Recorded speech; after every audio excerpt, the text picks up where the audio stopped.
औज़ुबिल्लाहिमिनश्शैतानिर्रजीम बिस्मिल्लाहिर्रहमानिर्रहीम।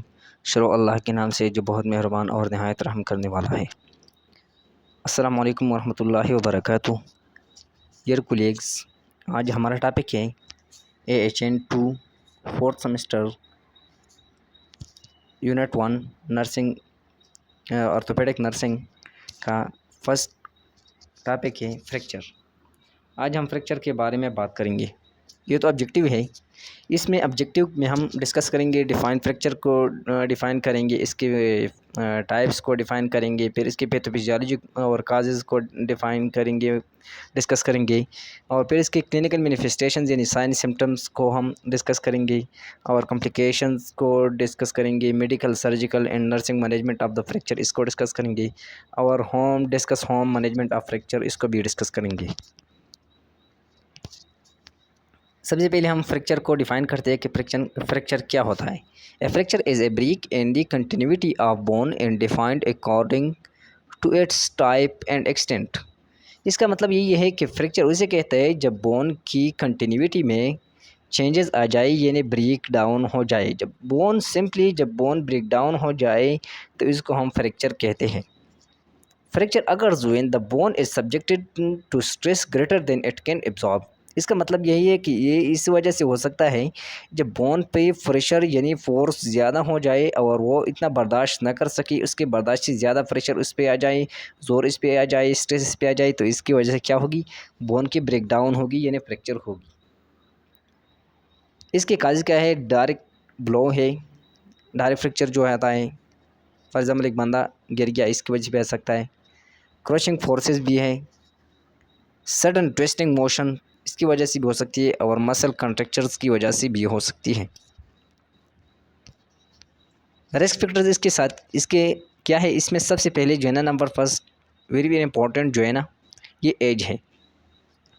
यानी for example जिसका एज 60 ईयर्स से अबाव हो तो उसके बोन में इसको हाइपोकैल्सीमिया होता है, कैल्शियम की डिफिशेंसी होती है, मिनरल्स की डिफिशेंसी होती है, और कोलेजन की डिफिशेंसी होती है। इसकी वजह से फ्रैक्चर भी आ सकती है। पोस्चरल इंस्टेबिलिटी यानी उसका पोजीशन की इंस्टेबिलिटी होती है, इसकी वजह से भी आ सकता है। और हिस्ट्री ऑफ फॉल, एक बंदा गिर गया फॉर एग्जांपल, मैंने पहले भी डिस्कस किया, इसकी वजह से भी आ सकता है। प्रियर फ्रैक्चर्स की वजह से भी आ सकता है। Any pathological condition, for example कोई ऑस्टियोआर्थराइटिस से वगैरह कोई बीमारी है, इन्फेक्शन है, इसकी वजह से भी फ्रैक्चर आ सकता है। पैथोफिजियोलॉजी हम इसका डिस्कस करेंगे कि फ्रैक्चर की पैथोफिजियोलॉजी क्या होती है। Fracture healing has 3 distinct phases, इसके 3 फेजेस हैं। नंबर फर्स्ट जो है ना, इन्फ्लेमेटरी है, ये इन्फ्लेमेशन फिर इसमें होते हैं। रिपरेटिव है नंबर 2। नंबर 3 इसका क्या होता है, रिमॉडलिंग होता है। अभी हम इसको स्टेप बाय स्टेप डिटेल से डिस्कस करेंगे। पैथोफिजियोलॉजी इन्फ्लेमेटरी फेज, हम इसको डिस्कस करते हैं कि इन्फ्लेमेटरी फेज में क्या होता है। After the initial fracture, microvessels that cross the fracture line are transected. This results in ischemia to the damaged bone ends. For example ये बोन है, इसमें फॉर एग्ज़ाम्पल हेवर्जन कैनाल होता है वगैरह होता है, जो माइक्रोवेसल्स, इसमें जो ब्लड की सप्लाई होती है, प्रोटीन की, कैल्शियम की वगैरह मिनरल की सप्लाई होती है, उसको एक माइक्रोवेसल्स के ज़रिए होती है। जब फ्रैक्चर आ जाता है तो वो क्या होता है, फ्रैक्चर की वजह से वो कट हो जाती है और उस वहाँ तक सप्लाई बंद हो जाती है। जब ब्लड की सप्लाई बंद होती है तो क्या होती है, वहाँ पे इस्कीमिया काज होती है to the damaged bone ends. ये बोन के एंड्स जो है ना, ये डैमेज होते हैं।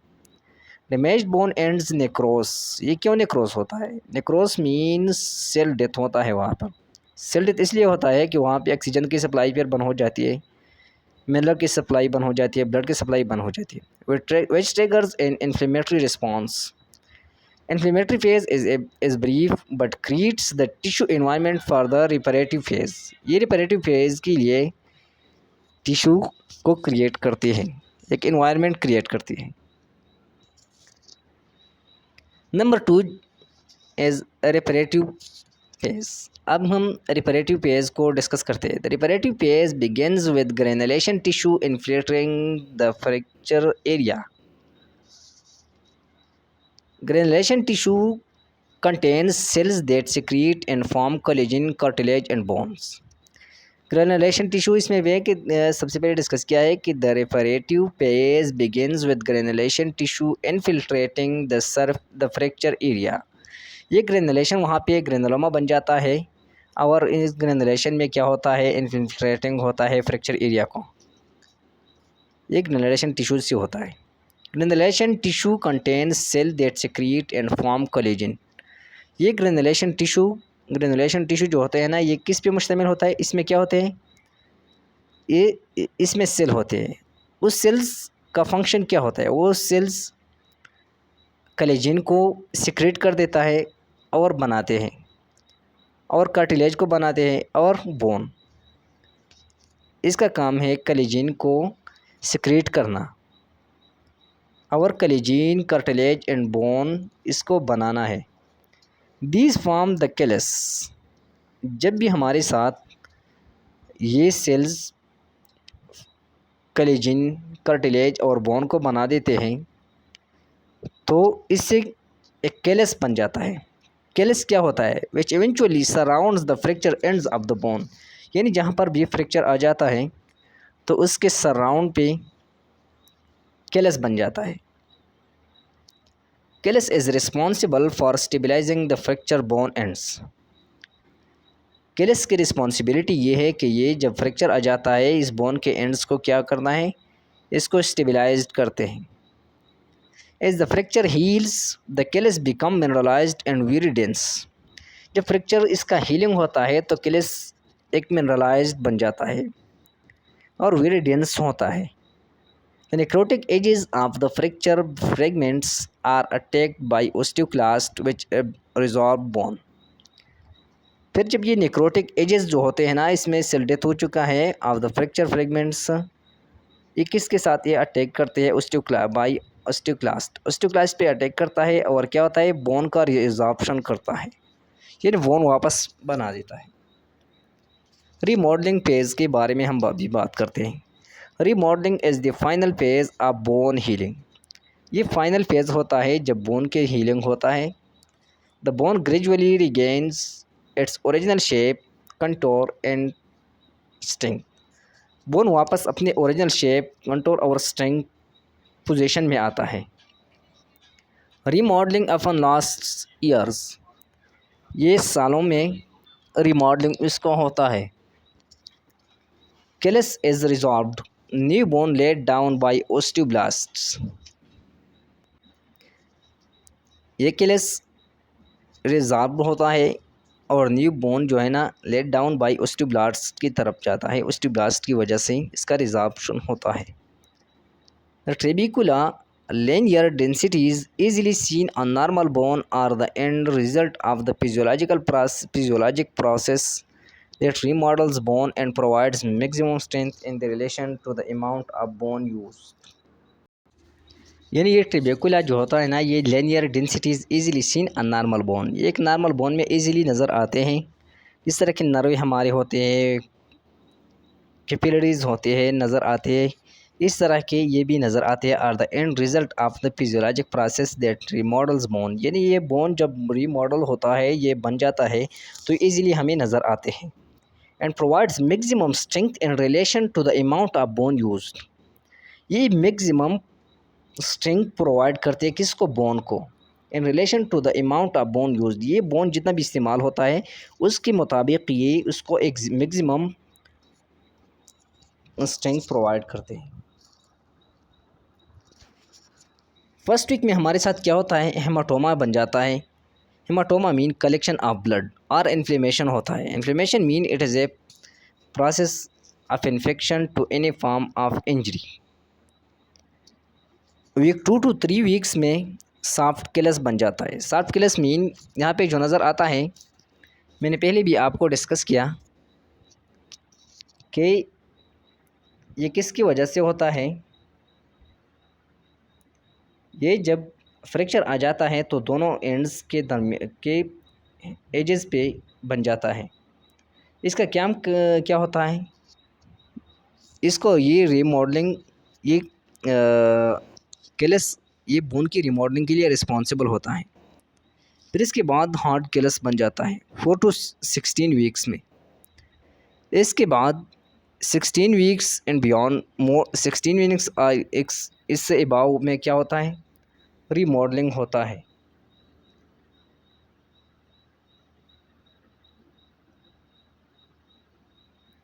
अभी हम टाइप्स को डिस्कस करते हैं। Types of the fracture, fracture के टाइप्स को हम डिस्कस करते हैं। नंबर फर्स्ट हमारे साथ जो है ना कंप्लीट फ्रैक्चर है। It involves a break across the entire cross section of the bone and is frequently displaced. ये बोन कम्प्लीटली फ्रैक्चर हो गया और एक जगह से ये जो है ना एक जगह से दूसरी जगह ये इसके आपस में थोड़ा सा डिस्टेंस हुआ, डिस्प्लेस हुआ, अपने एरिया से डिस्प्लेस हो गया। एक कंप्लीट है। दूसरा जो है इनकम्प्लीट है। It involves a break through only a part of cross section of the bone. एक बोन है फॉर एग्जांपल, इसके एक पार्ट में फ्रैक्चर आता है तो इसे इनकम्प्लीट फ्रैक्चर कहते हैं। यानी कंप्लीट फ्रैक्चर नहीं है, एक पार्ट एक बोन है फॉर एग्जांपल, इसके एक थोड़ा सा हिस्सा मामूली हिस्सा जो है इसमें फ्रैक्चर आ गया लेकिन कंप्लीट फ्रैक्चर नहीं आया, इसे कहते हैं incomplete fracture. Closed fracture, a simple fracture that does not cause skin break down. वो फ्रैक्चर हम जब कहते हैं जब इंटरनल इसका ब्रेक डाउन होता है बोन का, लेकिन ये स्किन का ब्रेक डाउन नहीं करता है और स्किन से बाहर नहीं निकलता है, इसे क्लोज्ड फ्रैक्चर कहते हैं। नंबर फोर्थ हमारे साथ है ओपन फ्रैक्चर, ए कंपाउंड और complex fracture in which the skin or mucous membrane bone extends to the fractured bone। ये कंपाउंड और कॉम्प्लेक्स फ्रैक्चर है जिसमें हमारे साथ स्किन या म्यूकस मेम्ब्रेन जो है ना bone extends to the fracture bone, ये ओपन हो जाता है और ये बोन्स बाहर निकलती है स्किन के ज़रिए। इसके बाद नंबर 5 हमारे साथ है green stick fracture, A fracture of the bone occurring typically in children in which one side of the bone is broken and the other only bent। यानी जस्ट लाइक हमने इनकम्प्लीट फ्रैक्चर के बारे में बात की, ग्रीन स्टिक ये एक मामूली सा फ्रैक्चर आ जाता है, ये ज़्यादातर बच्चों में होता है। एक साइड बेंट होता है यानी मजबूत होता है, वहाँ से इम्पेक्टेड होता है, इम्पेक्टेड वहाँ से, और दूसरा साइड जो है ना वो इसका ब्रेक डाउन होता है। ये है green stick fracture of the ulna, यानी एक साइड का फ्रैक्चर हो चुका है, दूसरा है साइड जो है ना वो स्टेबल है। स्टेबल तो इतना नहीं लेकिन वहाँ पे चपका हुआ है। एक कम्युनिटेड फ्रैक्चर है। कम्युनिटेड फ्रैक्चर इज ए ब्रेक और splinter of the bone into more than 2 fragments. इसका मतलब ये है कि एक बोन है लेकिन ये 2 या 2 से ज़्यादा हिस्सों में डिवाइड हो गया, इसका ब्रेक डाउन हो गया। Since considerable force and energy is required to fragment bone, इसके लिए किसकी ज़रूरत है, एक फोर्स की ज़रूरत होगी और एनर्जी की ज़रूरत होगी। And fracture of this degree occur after high impact trauma such as in vehicular accidents. For example किसी एक्सीडेंट की वजह से आती है, ड्राइविंग करते हुए एक्सीडेंट हो गया वगैरह, ट्रामा आ गया तो इसकी वजह से ये आ सकता है। फॉर एग्ज़ाम्पल यहाँ है कम्युनिटेड फ्रैक्चर ऑफ हील बोन, यहाँ पे जो आया है यानी 2 या 2 से ज़्यादा हिस्सों में डिवाइड होता है बोन, ये कैल्केनियस बोन है। एक सेगमेंटल फ्रैक्चर के बारे में हम बात करते हैं, it is called segmental fracture. ये सेगमेंटल फ्रैक्चर है। Segmental fracture the bone is broken in two places which leaves at least one bone segment floating and unattached. Attach नहीं होता है, ये 2 से ज़्यादा हिस्सों में डिवाइड होता है, इसे सेगमेंटल फ्रैक्चर कहता है, यानी ये आपको नज़र आता है।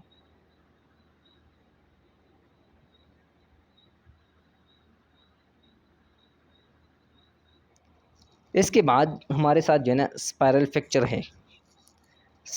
Spiral fracture also known as AKA stand for also known as torsion fracture is a bone fracture occurring when torque or rotating force is applied along the axis of a bone.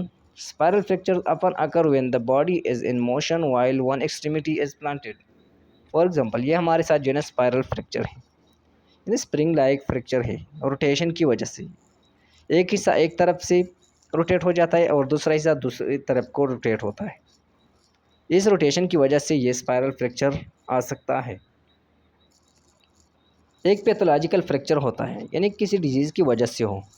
A pathological fracture is a bone fracture caused by disease that lead to weakness of the bone structure. This process is most commonly due to osteoporosis. Osteoporosis की वजह से हो सकती है, क्योंकि osteoporosis में hypocalcaemia होती है, यानी मिनरल की डिफिशिएंसी होती है बोन में। बोन का शेप साइज़ नॉर्मल होता है, लेकिन इसमें मॉर्बिडिटी होती है, यानी मॉर्बिडिटी मीन सॉरी इसमें कैल्शियम की मिनरल की डिफिशिएंसी होती है। इसकी वजह से आ सकते हैं, यानी एक डिजीज़ की वजह से। But may also be due to other pathologies such as cancer की वजह से भी आ सकता है, इन्फेक्शन की वजह से भी आ सकता है, इनहेरिटेड बोन डिसऑर्डर की वजह से भी होता है, और ए बोन सिस्ट एक सिस्ट की वजह से भी आ सकता है। क्लिनिकल मैनिफेस्टेशंस इसका क्या होगी? एक बंदे को फ्रैक्चर है तो हम इसको कैसे मालूम करेंगे कि इसको फ्रैक्चर है, इन्हें हमें कैसे पता चलेगी, इसकी साइन सिम्टम क्या होगी? Swelling and discolouration number first, इसमें स्वेलिंग होगी वहाँ पे, क्योंकि ब्लड कलेक्शन वहाँ पे होता है, और डिस्कलरेशन होता है, रेडनेस कलर होगा या ग्रीनिश ब्लूइश साइनोज्ड कलर होगा। Pain, pain is the very very important. First of all हमारे साथ क्या होगी? पेन होगी। Loss of function number 3, loss of function होगा। फिर इसके बाद हमारे साथ है क्रेपाइटस। क्रेपाइटस मीन यानी जो हथौड़ा जैसा, हैमर जैसा ऑर्थोपेडिक डॉक्टर्स के पास होता है, वो इसको मारते हैं और वो एक साउंड प्रोड्यूस करते हैं, उससे हमें पता लगता है साउंड में चेंजेस आते हैं। शॉर्टनिंग यानी ये शॉर्ट होता है, जब फ्रैक्चर आ जाता है तो उसके साइज़ में डिफिशिएंसी कमी आती है। डिफॉर्मिटी ये ख़राब होता है, नज़र से ख़राब नज़र आता है, फिज़िकली नज़र से ख़राब नज़र आता है। पेशेंट की क्लिनिकल मैनिफेस्टेशन क्या होगी? नमनेस होगी, मसल स्पाज़म होगी, एक्कीमोसिस होगी, यानी एक्कीमोसिस मीन स्किन डिस्कलरेशन नज़र आते हैं, स्किन में डिस्कलरेशन होगी, स्वेलिंग होगी, पेन होगी। क्रीपाइटस तो पहले भी हमने डिस्कस किया। डायग्नोस्टिक टेस्ट क्या होते हैं, यानी हम फ्रैक्चर को फिर किस तरह के डायग्नोस करते हैं? एक्सरे करते हैं। नंबर फर्स्ट, एक्सरे में नज़र आते हैं, यानी बाज़ हमारे साथ ग्रीन स्टिक फ्रैक्चर होते हैं, यानी स्पायरल फ्रैक्चर होते हैं, बाज़ इस तरह के फ्रैक्चर होते हैं इनकम्प्लीट, जो एक्सरे में सही नज़र नहीं आते, तो फिर इसके लिए सीटी स्कैन MRI की भी ज़रूरत होती है। कैल्शियम लेवल और विटामिन डी लेवल्स को हम भी मालूम करते हैं, क्योंकि इसकी वजह से भी फ्रैक्चर आ सकता है। Thank you so much. दूसरा लेक्चर हमारा होगा इसके बाद ओस्टियोमाइलाइटिस, तो ऑलरेडी मैंने पहले भी डिस्कस किया है। और अगर आपने अभी तक मेरे चैनल को सब्सक्राइब नहीं किया तो बराए मेहरबानी मेरे चैनल को सब्सक्राइब करिए। Thank you so much. अल्लाह हाफ़िज़।